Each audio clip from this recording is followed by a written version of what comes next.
RSSৰ উদ্যোগত ইছলাম এৰি হিন্দু হ'ল এটি পৰিয়াল।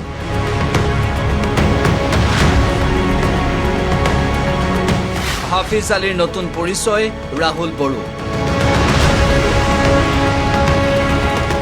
ৰিজৱানাৰ নতুন নাম ভূমিকা। ৰাজ্যত ধৰ্মান্তকৰণৰ বিতৰ্কৰ মাজতে এটি মুছলমান পৰিয়ালে এৰিলে স্বধৰ্ম। ইছলাম ত্যাগ কৰি হিন্দু ধৰ্ম ল'লে মুছলমান স্বামী স্ত্ৰীয়ে। ৰাষ্ট্ৰীয় স্বয়ংসেৱক সংঘ চমুকৈ RSSৰ উদ্যোগত ডিমৰীয়াত সম্পন্ন হ'ল ঘৰ ৱাপচি। পুৰোহিতৰ মন্ত্ৰোচ্চাৰণ আৰু মাংগলিক ৰীতি নীতিৰে হিন্দু ধৰ্ম গ্ৰহণ কৰিলে কচুতলীৰ হাফিজ আলী আৰু ৰিজৱানা বেগমে। হিন্দু ধৰ্ম গ্ৰহণ কৰি হাফিজ আলী পৰিৱৰ্তন হ'ল ৰাহুল বড়োলৈ। পত্নী ৰিজৱানা বেগমেও নাম সলাই ল'লে ভূমিকা বড়োৰ নাম। আজিৰ পৰা মই ইছলাম ধৰ্ম পৰা মই হিন্দু ধৰ্ম গ্ৰহণ কৰিছোঁ। আজিৰ পৰা ইছলাম ধৰ্ম মই ত্যাগ কৰিছোঁ। আজিৰ পৰা মোৰ নাম আজিৰ পৰা হ'ল ৰাহুল বড়ো। ঘৰ কচুতলী, সোণাপুৰ কচুতলী। ঘৰত কোনোবা আছে নাই? ঘৰত ককাই আছে, ককাই ভাই বোৱাৰী এইগিলা আছে। তেওঁলোকে গম পায়? তেওঁলোকে সেইদিনা মোক ৰাস্তাত পাইছে, পাইকে সুধিছে, কয় আমাৰ একো ক'ব লগা নাই। আগতে হিন্দু আছিলোঁ, হিন্দুৰ পৰা মুছলমানৰ লগত গৈছিলোঁ। মুছলমানৰ পৰা এতিয়া আকৌ হিন্দু হৈছোঁ। কি কাৰণে? সিহঁতৰ ঘৰৰ মানুহ অকণমান দিগদাৰি কৰি আছিলে কাৰণে আমি নিজে সুচিমতেদি হিন্দু হৈছোঁ। মুণ্ডন কৰি হোমযজ্ঞত অংশ লৈ হিন্দু হ'ল হাফিজ। আল্লাক এৰি ঈশ্বৰৰ ওচৰত শৰণ।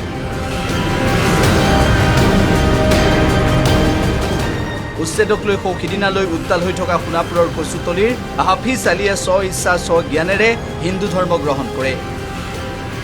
ৰাহুল বড়ো হোৱাৰ পূৰ্বে দিগাৰু নৈৰ পাৰত মুণ্ডন কৰাৰ লগতে প্ৰায়চিত্ৰ কৰা হয় হাফিজৰ। তাৰ পিছত পত্নীসহ সোণাপুৰৰ এলেঙাস্থিত হৰেকৃষ্ণ মন্দিৰত হোম যজ্ঞ আৰু আয়তীৰ নাম প্ৰসংগৰে দম্পতীহালে গ্ৰহণ কৰিলে হিন্দু ধৰ্ম। এতিয়া মুণ্ডন প্ৰক্ৰিয়াৰ লগতে আমাৰ বামুণৰ যিখিনি কাম কাজ সেইখিনি চলি আছে, আপোনালোকে দেখা পাইছে। কিছু সময় পিছত হোম যজ্ঞ হ'ব। আমাৰ সোণাপুৰ অঞ্চলৰ এলেঙা গাঁৱৰ যিটো হৰেকৃষ্ণ মন্দিৰ আছে, আপোনালোকে দেখা পাইছে অতি ধুনীয়াকৈ সজাই পৰাই লোৱা হৈছে। আৰু আমাৰ যিটো প্ৰান্তীয় অসম ক্ষেত্ৰৰ যিসকল আমাৰ কাৰ্যকৰ্তা আছে, ছিনিয়ৰ কাৰ্যকৰ্তা, তেখেতসকলো আহি আছে। গতিকে ডিমৰীয়াবাসীৰ কাৰণে, সোণাপুৰ অঞ্চলৰবাসীৰ কাৰণে এইটো এটা ভাল খবৰ। দিনক দিনে বাঢ়িছিল হিন্দু ধৰ্মৰ প্ৰতি আকৰ্ষণ। ধৰ্মান্তকৰণৰ পূৰ্বে পূজা পাৰ্বণত অংশ লৈছিল মুছলমান পৰিয়ালটোৱে। আজি বৈদিক ৰীতি নীতিৰে হিন্দু ধৰ্মক আঁকোৱালি ল'লেও ইতিপূৰ্বে কচুতলীৰ বিভিন্ন পূজা পাৰ্বণত অংশ লৈছিল এই পৰিয়ালটোৱে। কচুতলীত অনুষ্ঠিত লক্ষ্মী পূজাত অংশগ্ৰহণৰ পিছত আকৰ্ষণ বাঢ়িছিল হিন্দু ধৰ্মৰ প্ৰতি। কালী মন্দিৰ এখন আছে, কালী মন্দিৰৰ দাদাইহঁতে পূজা পাতিছে, তাতে মই আহিলোঁ চাবা। তাৰপিছত দাদাইহঁতে ক'লোঁ এনেকুৱা কথা, মই হিন্দু ধৰ্ম ল'ম। তাৰপিছত দাদাইহঁতে ক'লা যে আমি কৰি দিম, 1 মাহ ধৈৰ্য ধৰা, আমি চব কৰি দিম, ব্যৱস্থা কৰি দিম, তুমি ইমান টেনশ্যন হ'ব নালাগে। তাৰপিছতে মই আহিলোঁ। অহাৰ পিছতে আজি চব উঠাই কিনি কাম হ'ল। আজি ৰখি মানে আজি এইখিনি কাম হ'ল। মুণ্ডনৰ কাম কোৰ্ট এফিডেভিট কৰা হৈছে। আজি 2 মাহমান হৈ গ'ল। ইয়াৰ আগতে কোৰ্ট এফিডেভিট কৰা হৈছে। উল্লেখযোগ্য যে আজিৰ এই ধৰ্মান্তকৰণ প্ৰক্ৰিয়া RSSৰ ডিমৰীয়া শাখাৰ উদ্যোগত তথা বিশ্ব হিন্দু পৰিষদ আৰু বজৰং দলৰ সহযোগত সম্পন্ন হয়।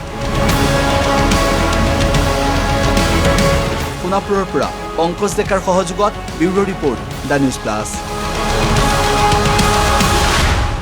যিকোনো খবৰৰ বাবে যোগাযোগ কৰক 7099017330 লগতে 7099017110 নম্বৰত।